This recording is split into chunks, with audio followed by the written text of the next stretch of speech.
ಕರ್ನಾಟಕದಲ್ಲಿ ಕಾಂಗ್ರೆಸ್ ಸರ್ಕಾರ ತಂದಿರುವ ಗ್ಯಾರಂಟಿಗಳು ಉಳಿಯುತ್ತವ ಅಥವಾ ಇವರು ಗ್ಯಾರಂಟಿ ಆಸೆ ತೋರಿಸಿ ಅಧಿಕಾರ ಹಿಡಿದ 2ನೇ ಅಧ್ಯಾಯದ ಪುಟಗಳಲ್ಲಿ ಗ್ಯಾರಂಟಿಗಳಿಗೆ ಹೊಸ ಷರತ್ತುಗಳು ಬಂದೇ ಬಿಡುತ್ತವ.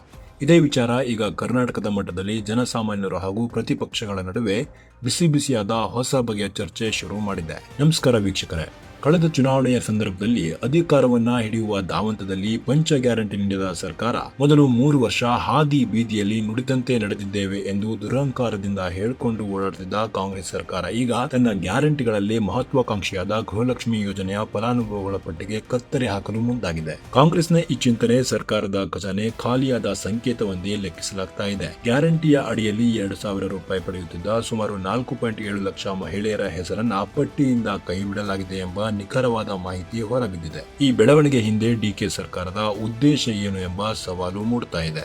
ಅನರ್ಹರನ್ನು ಹೊರಗಿಡುವ ಕ್ರಮವಾಗಿದೆಯೇ ಇದು, ಅಥವಾ ಗ್ಯಾರಂಟಿ ಯೋಜನೆಗಳ ವೆಚ್ಚ ಕಡಿಮೆ ಮಾಡುವ ಪ್ರಯತ್ನವ? ಕರ್ನಾಟಕದಲ್ಲಿ ಮಹಿಳೆಯರಿಗೆ ತಿಂಗಳಿಗೆ 2,000 ರೂಪಾಯಿ ನೀಡುವ ಭರವಸೆ ಕೊಟ್ಟು ಮತ ಹಾಕಿಸಿಕೊಂಡು ಅಧಿಕಾರ ನೀಡಿದ ಸರ್ಕಾರ ಈಗ ಅಧಿಕಾರದ ಅಮಲಿನಲ್ಲಿ ಹೊಸ ಚುನಾವಣೆ ಕಾಲ ಸಮೀಪಕ್ಕೆ ಬಂದಿದ್ದರಿಂದ ಇನ್ನೇನು ಮುಗಿತಲ್ಲ ಟೈಮ್ ಅಂತ ಹೊಸ ನಿಯಮಗಳನ್ನ ಜಾರಿಗೆ ತರುವ ದುಸ್ಸಾಹಸ ನಡೆಸಿದ್ಯಾ? ಇದೀಗ ರಾಜ್ಯ ರಾಜಕಾರಣದಲ್ಲಿ ಭಾರಿ ಚರ್ಚೆಗೆ ಕಾರಣವಾಗಿರುವ ಗೃಹಲಕ್ಷ್ಮಿಯರ ಪರಿಷ್ಕರಣೆಯ ಸಂಪೂರ್ಣ ಚಿತ್ರಣ ಈ ಸುದ್ದಿ ಕಥೆಯಲ್ಲಿದೆ. ವೀಕ್ಷಕರೇ, ನೀವು ನೋಡ್ತಾ ಇದ್ದೀರಾ ವಿಶ್ವ ಪ್ಲಸ್ ಟಿವಿ.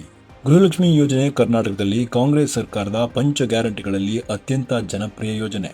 ಗೆದ್ದತ್ತಿನ ಬಾಲ ಹಿಡಿದ್ರು ಎಂಬಂತೆ 2023ರ ನಂತರ ದೇಶದಲ್ಲಿ ಎದುರಾದ ಸಾರ್ವತ್ರಿಕ ಚುನಾವಣೆಗಳಲ್ಲಿ ಆಯಾ ರಾಜ್ಯಗಳಲ್ಲಿ ಕಾಂಗ್ರೆಸ್ ಅಧಿಕಾರದ ದುರಾಸೆಗಾಗಿ ಕರ್ನಾಟಕದ ಈ ಗ್ಯಾರಂಟಿ ಕಾರ್ಡ್ ಪ್ಲೇ ಮಾಡಿ ಅಧಿಕಾರ ಹಿಡಿಯುವ ಸಾಹಸ ನಡೆಸಿತ್ತು ಎಂಬುದನ್ನು ಇಲ್ಲಿ ಸ್ಮರಿಸಿಕೊಳ್ಳಬೇಕಾಗುತ್ತೆ.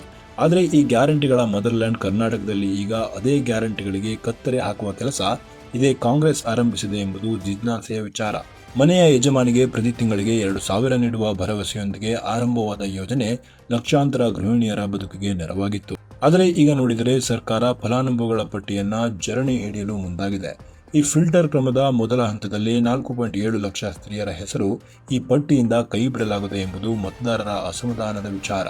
ಸರ್ಕಾರದ ವಾದವೇನೆಂದ್ರೆ, ತಪ್ಪು ದಾಖಲೆ ನೀಡಿದವರು, ಮೃತರಾದವರು ಹಾಗೆ ಆದಾಯ ತೆರಿಗೆ ಪಾವತಿ ಮಾಡುವವರನ್ನ ಅನರ್ಹರ ಪಟ್ಟಿಗೆ ಸೇರಿಸಲಾಗಿದೆಯಂತೆ. ಜಿಎಸ್ಟಿ ಕಟ್ಟುವವರಿಗೆ ಇನ್ನು ಮುಂದೆ ಗ್ಯಾರಂಟಿಯ 2,000 ಸಿಗೋದಿಲ್ಲ. ಆದರೆ ಇಲ್ಲಿ ಕರ್ನಾಟಕದ ಮತದಾರರ ಮುಂದೆ ಈಗ ನಾನಾ ಪ್ರಶ್ನೆಗಳು ಕೂಡ ಎದ್ದಿದ್ದಂತೂ ನಿಜ. ಈ ನಿಯಮಗಳನ್ನ ಚುನಾವಣೆ ಸಂದರ್ಭದಲ್ಲಿ ಯಾಕೆ ತಿಳಿಸಲಿಲ್ಲ? ಯೋಜನೆ ಪ್ರಕಟಿಸಿದಾಗ ಎಲ್ಲರಿಗೂ ಸೌಲಭ್ಯ ಎಂದು ಹೇಳಿ ಈಗ ಹೊಸ ಮಾನದಂಡಗಳನ್ನ ಜಾರಿಗೆ ತರುವುದು ಸರಿಯಾ? ತೆರಿಗೆ ಕಟ್ಟುವ ಮಹಿಳೆಯರು ಸರ್ಕಾರದ ದೃಷ್ಟಿಯಲ್ಲಿ ಅನರ್ಹರಾಗುವುದು ನ್ಯಾಯವೇ? ಅಥವಾ ಗ್ಯಾರಂಟಿಗಳ ವ್ಯಾಪ್ತಿಯನ್ನು ಕುಗ್ಗಿಸುವ ಪ್ರಕ್ರಿಯೆ ಇದಾಗಿದೆಯಾ? ಈ ಪ್ರಶ್ನೆಗೆ ನಿಖರವಾದ ಉತ್ತರ ಸಿಗಬೇಕಿದೆ. ಗ್ಯಾರಂಟಿ ಕೊಟ್ಟ ಸರ್ಕಾರ ಈಗ ಗ್ಯಾರಂಟಿಯ ಅರ್ಹತೆ ಬದಲಿಸ್ತಾ ಇದೆಯಾ? ನಿಮ್ಮ ಅಭಿಪ್ರಾಯವನ್ನ ಕಾಮೆಂಟ್ನಲ್ಲಿ ತಿಳಿಸಿ. ಗ್ಯಾರಂಟಿ ಉಳಿಯುತ್ತಾ ಅಥವಾ ಗ್ಯಾರಂಟಿಗೆ ಹೊಸ ಷರತ್ತುಗಳು ಬರುತ್ತವೆಯಾ? ಈ ಬೆಳವಣಿಗೆ ಕಾಂಗ್ರೆಸ್ ನಡೆಯ ಬಗ್ಗೆ ಕರ್ನಾಟಕದಿಂದ ದೇಶದಲ್ಲಿ ಹೊಸ ಚರ್ಚೆಗೆ ಚಾಲನೆಯನ್ನ ನೀಡಿದೆ. ಇಂಥದೇ ಮತ್ತೊಂದು ವಿಶ್ಲೇಷಣೆಯೊಂದಿಗೆ ನಿಮ್ಮ ಮುಂದೆ ಬರುತ್ತೇವೆ. ಇಲ್ಲಿ ತನಕ ನೋಡ್ತಾ ಇರಿ ವಿಶ್ವ ಪ್ಲಸ್ ಟಿವಿ.